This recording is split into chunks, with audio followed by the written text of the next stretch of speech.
Tie pružiny sa perfektne hodia presne na toto, na takýto terén. Škoda, že máme tu iba 10 palcové kolesa.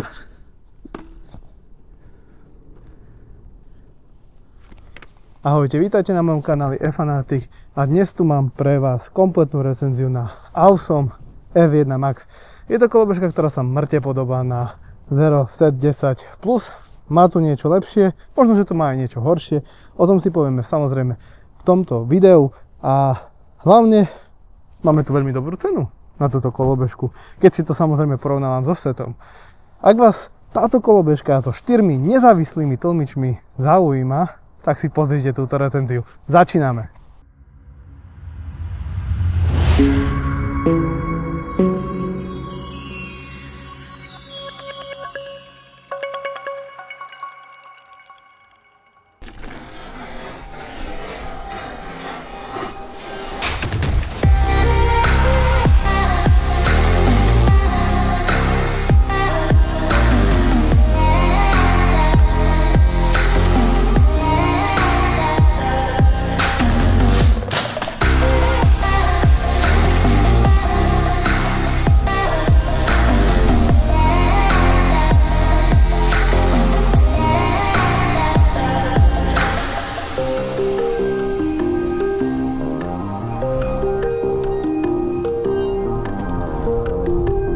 Všimol som si, že takmer 80% ľudí sledujúci tieto videá nemajú odber na môj YouTube kanál a tým prichádzajú o množstvo zaujímavého obsahu pri testoch a recenziách, ktoré robím. Tento kanál sa rozvíja len vďaka vašej podpore a ja budem nesmierne rád, ak ma podporíte odberom tu na YouTube a prípadne si zapnete aj zvonček, aby vám nič dôležité neuniklo. Za každý odber si dajte pivko na mňa. Nuž, a odkiaľ sa berie značka Awesome? Tak tá patrí do portfólia e-shopu Geekbuying. A vy, čo ma poznáte už dlhšie, tak viete, že cez e-shop Geekbuying som už testoval niekoľkokrát napríklad PVI bicykle, takže nie je to úplne neznámy e-shop, ja ho už poznám, hádam 6-7 rokov a oni sa rozhodli proste vyrobiť si takúto zaujímavú kolobežku. A Awesome značka má zhruba nejaké 4 alebo 5 ďalších modelov kolobežiek, ktoré môžu byť veľmi zaujímavé, najmä na mestské použitie. Ale poďme sa my tu baviť o F1 Max, pretože toto je taká odľahčená kópia Z10 Plus, v niečom lepšia, v niečom horšia. No a poďme si teraz povedať jazdné vlastnosti. Nie, viac ako 100 km som už najazdil na tejto kolobežke, čo je myslím si, že celkom dostatočná doba na toto nejako globálne zhodnotiť. A čo jazdné vlastnosti? Kolobežka jazdí fenomenálne. Absolútna stabilita bez ohľadu na to, či idem pomaly alebo rýchlo.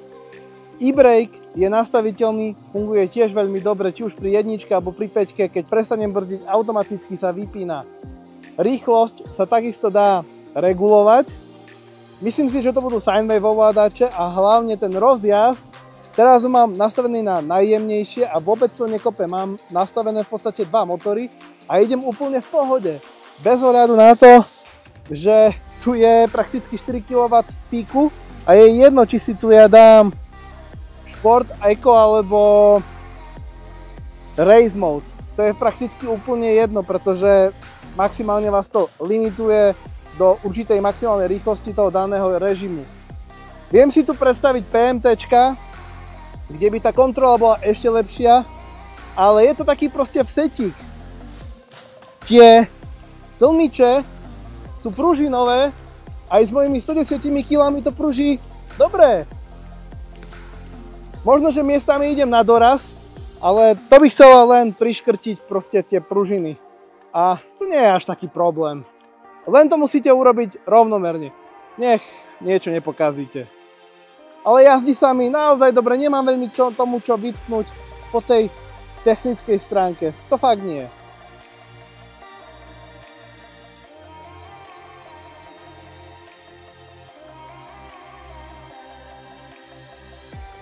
Modulácia brzd je perfektná. Tie zoom brzdy, ktoré sú tu, mi absolútne vyhovujú. V kombinácii s elektronickou brzdou to vie výborne brzdiť aj zo 70 km rýchlosti. Fakt, good job.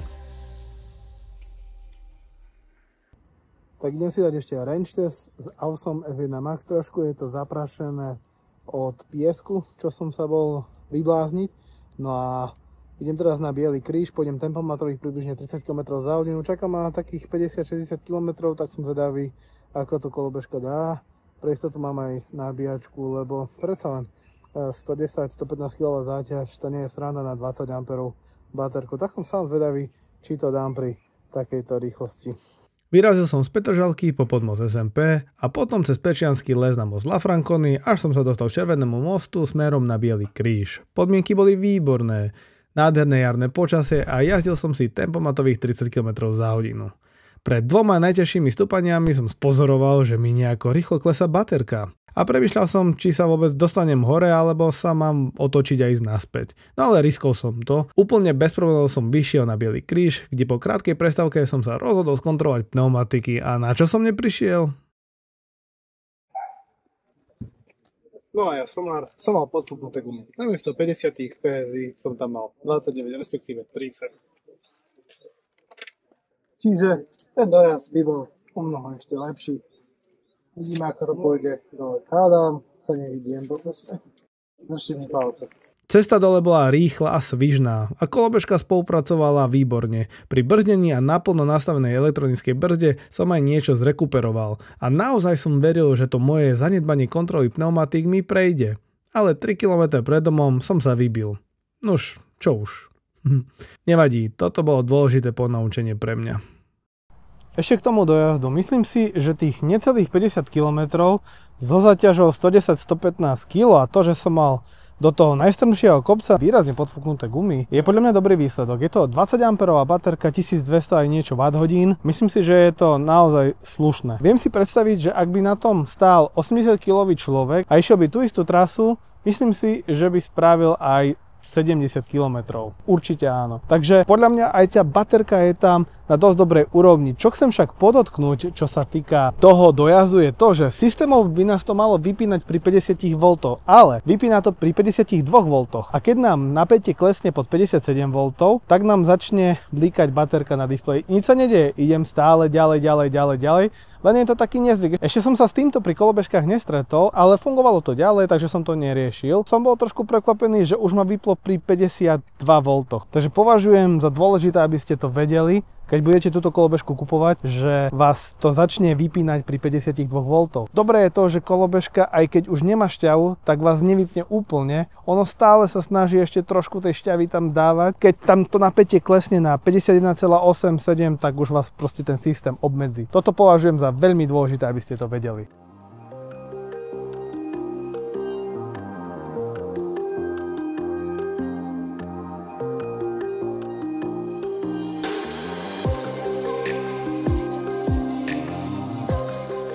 Poďme si teraz povedať o dobrých zlých vlastnostiach Awesome F1 Max. Najväčším lákadlom podľa mňa je ten dizajn. Tá kolobežka vyzerá dobre. Je to taký vset 10+, je to o 5 cm kratšie ako samotný vset, ale najviac vás tu prekvapia tie 4 nezávislé tlmiče.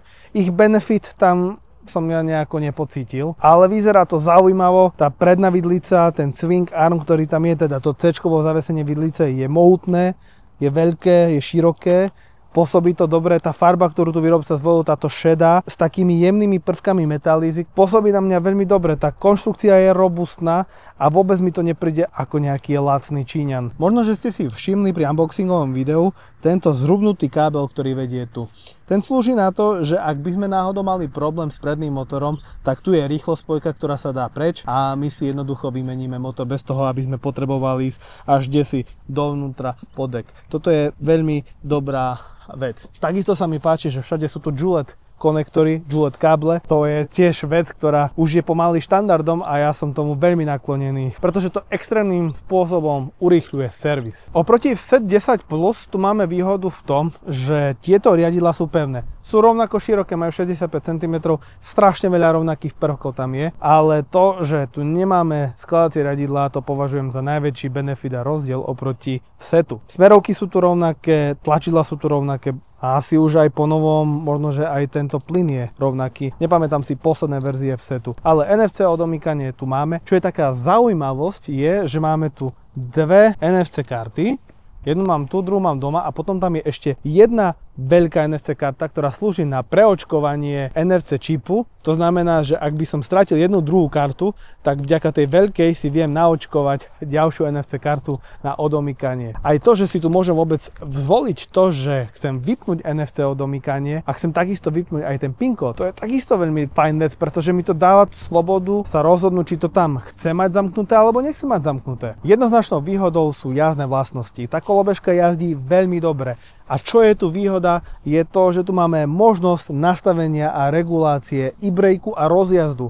To málo ktorá kolobežka má a aj keď to má, tak to má veľmi buď zle vyriešené, buď tam je oneskorenie, buď to moc kope, alebo to vôbec nefunguje bez ohľadu na to, či tam dám jedničku alebo päťku. To nie je ale prípad F1 Max, kde funguje všetko. Keď si dám najjemnejší rozjazd, tá kolobežka pôjde jemnejšie. Vypnem si predný motor, je to úplne potom vhodné pre začiatočníkov. E-brake takisto. Pokiaľ mi je tá 5 moc silná, tak si to dám na 3 a už to ide jemnejšie, svižnejšie podľa toho, ako si to nastavím. A výhoda toho e-brakeu je to, že ak som išiel z prudkého kopca dole a som to na tej 5, ktoré som mal, stlačil tie brzdy, tak som videl, že zrazu mi tam 1-2 V naskočili naspäť do baterky. Takže ak idete nejakým brutálnym kopcom dole, tak si viete pomerne dosť veľa voltov ešte naspäť zrekuperovať. Najskôr som bol voči tým zoom brzdám skepticky, ale v kombinácii s tým e-brakeom to brzdí naozaj dobre aj z tej maximálnej rýchlosti tých skoro 70 km za hodinu. Keď som bol dobre postavený, brzdil som proste presne tak, ako som chcel. A čo je podľa mňa dôležité pri týchto rýchlych kolobežkách, rýchlych a svižných kolobežkách, je tá modulácia brzd,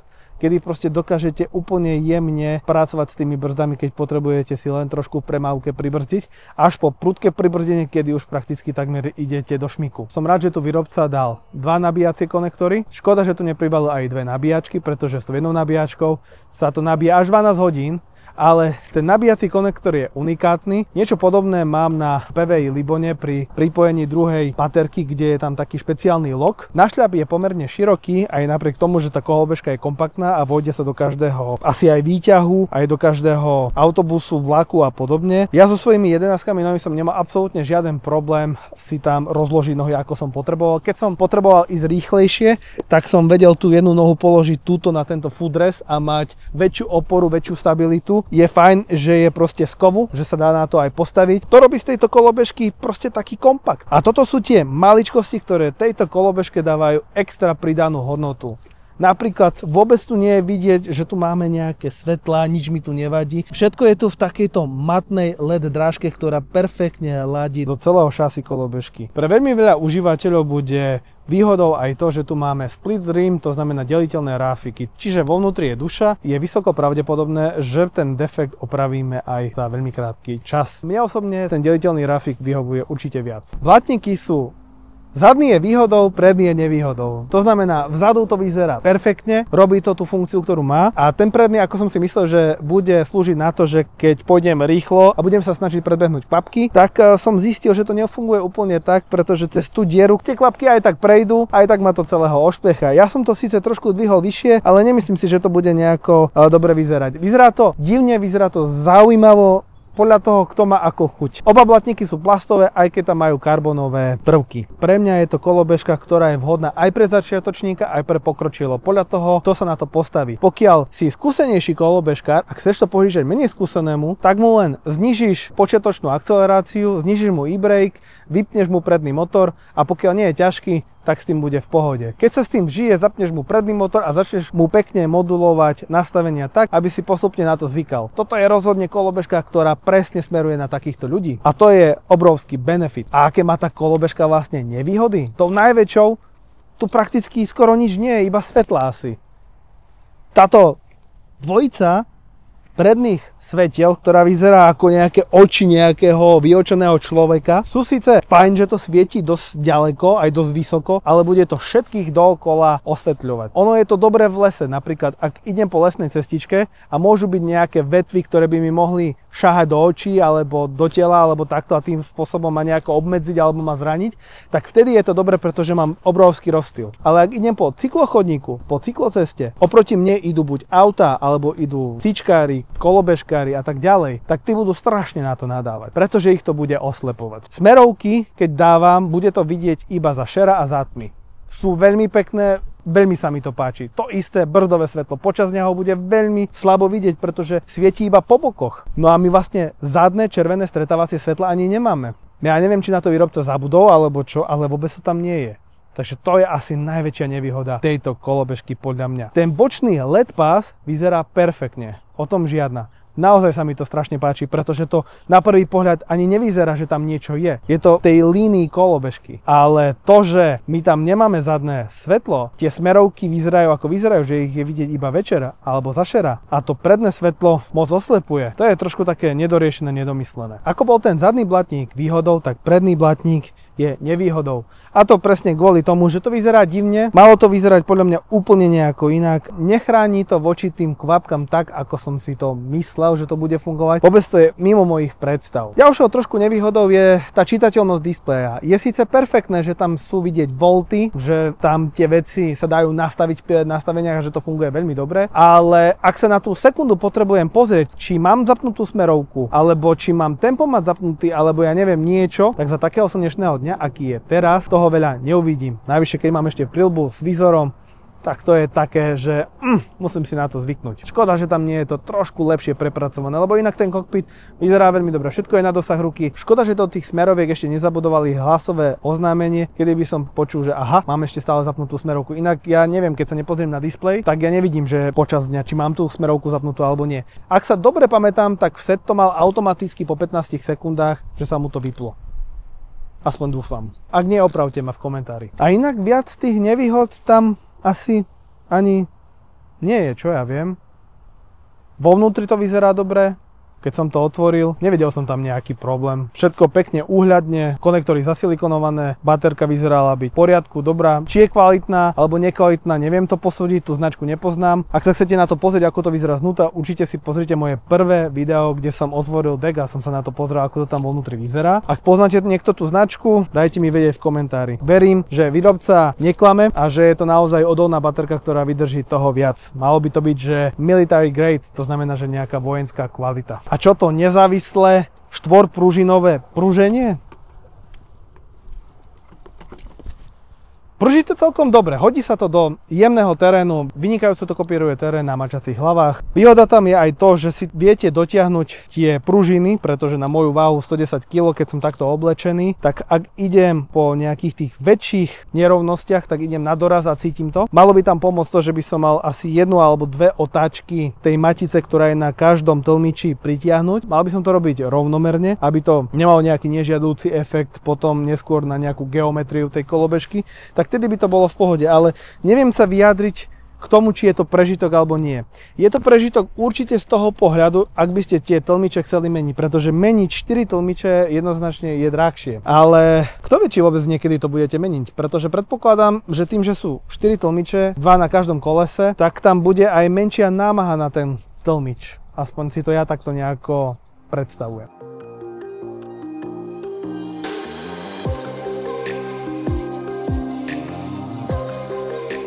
A pre koho je Awesome F1 Max určená?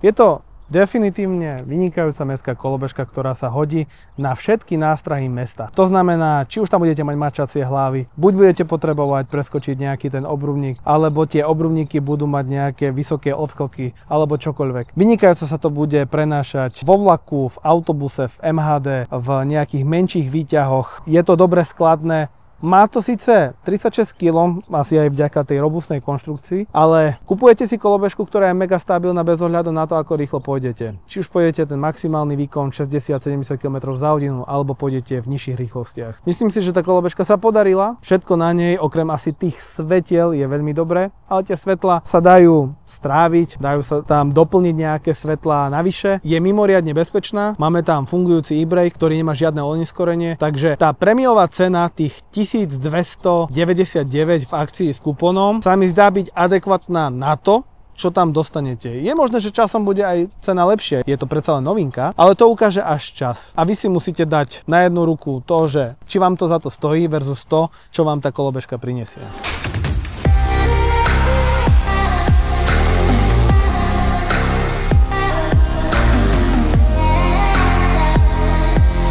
A to bolo všetko, čo som chcel povedať k recenzii na Awesome F1 Max. Ja verím, že sa vám video páčilo. Ak máte nejaké otázky, a verím, že budete mať otázky, napíšte mi komentár, ja sa pokúsim odpovedať na vaše vhodné otázky k tejto kolobežke.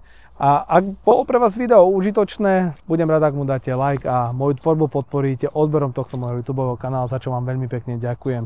No a vidíme sa spolu pri ďalšom videu, pri ďalšej recenzii. Nech už to bude čokoľvek. Majte sa krásne. Čaute.